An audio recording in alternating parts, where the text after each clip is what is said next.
पशुपालक एवं दुग्ध उत्पादक किसानों ने निकाला आक्रोश मार्च। मुख्यमंत्री को अपनी मांगों को लेकर दिया ज्ञापन। आज 12 सितंबर को पशुपालक एवं दुग्ध उत्पादक किसानों के द्वारा परिवहन पदाधिकारी की जबरन गाड़ियों का चालान काटने के नाम पर वसूली करने का आरोप लगाते हुए आक्रोश मार्च निकाला गया। इस आक्रोश मार्च में पशु चारा ढोने वाले व्यावसायिक संघ बिहार के सभी सदस्य शामिल हुए।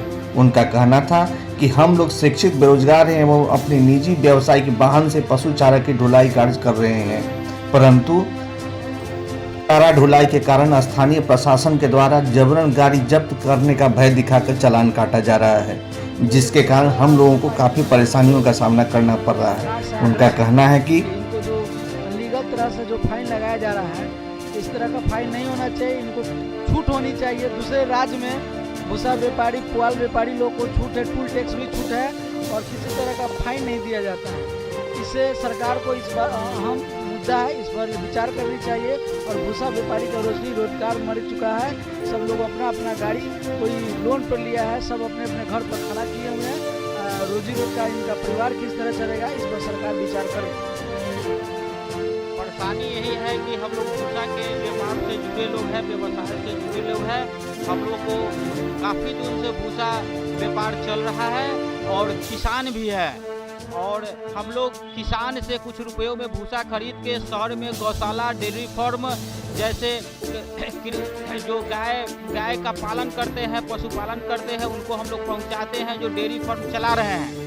और मैं मुख्यमंत्री से कहना चाहता हूं कि माननीय मुख्यमंत्री नीतीश कुमार जी से कहना चाहता हूं कि अगर सुबह में अगर चाय में और दूध की ज़रूरत पड़ती है, वो भी किसान से जुड़ा हुआ है, पशु चारा से जुड़ा हुआ है। अगर किसी अफसर, पदाधिकारी या मंत्री या परिवहन विभाग के किसी भी बच्चे को शाम को अगर 1 गिलास दूध चाहिए तो वो भी पशु चारा से जुड़ा हुआ है। अगर समय पर पशु चारा को गौशाला, डेयरी फार्म या किसान गौशाला में नहीं पहुंचाया जाए तो दूध उत्पादन में कमी आएगी, परेशानी होगी, हमारे बिहार में भी परेशानी आएगी। साथियों, पौष्टिक आहार उपलब्ध नहीं हो पाएगा।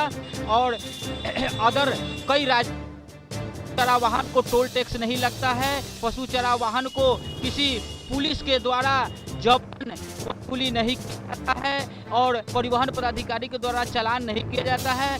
माननीय मुख्यमंत्री बिहार सरकार को अगर आय में कमी लग रहा है तो भूसा पशु चारा वाहन को साल भर का परमिट निर्गत करें, जो सभी व्यापारी को, व्यवसाय को मान्य होगा। हम लोग बिहार लेवल पर किसान पशु चारा व्यवसाय संघ का एक गठन कर रहे हैं, जिसके माध्यम से गठन में सबको जोड़ेंगे और एकजुट करेंगे।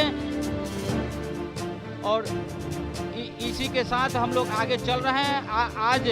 आज 12 सितंबर को मुख्यमंत्री कार्यालय ऑफिस पहुंचे हुए हैं और पशुपालन मंत्री जी को भी एक आवेदन दिए हैं और परिवहन मंत्री जी को भी एक आवेदन दिए हैं। इसके आलोक में अपना आलोक में देखे, समझे और इस पर निर्णय ले।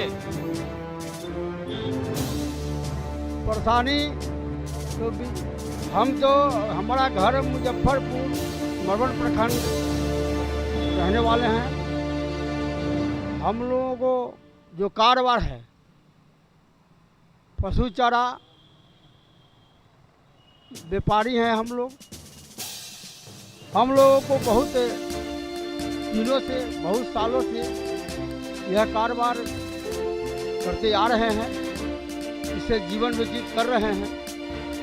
सरकार भी दूध के उत्पादन के लिए बहुत सारे योजना निकाले हैं, किसानों के लिए निकाले हैं, लेकिन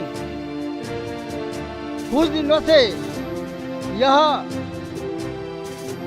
समाज आया है कि पशु चारा ढुलाई वाहन व्यवसाय संघ के जो व्यापारी लोग हैं, वह आवाज़ हर जिला से आया कि हम लोग किसान से गेहूं का भूसा, धान का पुआल खरीद करके शहर में ले जाते हैं तो पुलिस रगेद करके, खदेड़ करके पैसा लेते हैं। और भूसा वाहन को अगर पेपर सही रहने के बावजूद भी 20,000 25,000 रुपया का चालान काट देते हैं। इसके आलोक में सारे व्यापारी अपने अपने गाड़ी को दरवाजे पर लगा करके भूखमरी के कगार पर हैं।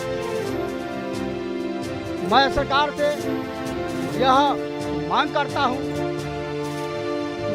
गरीब मजदूर के लिए आप हर तरह की योजना निकाले हैं, तो आप चालान जो काट रहे हैं वह उसको मुक्त करिए।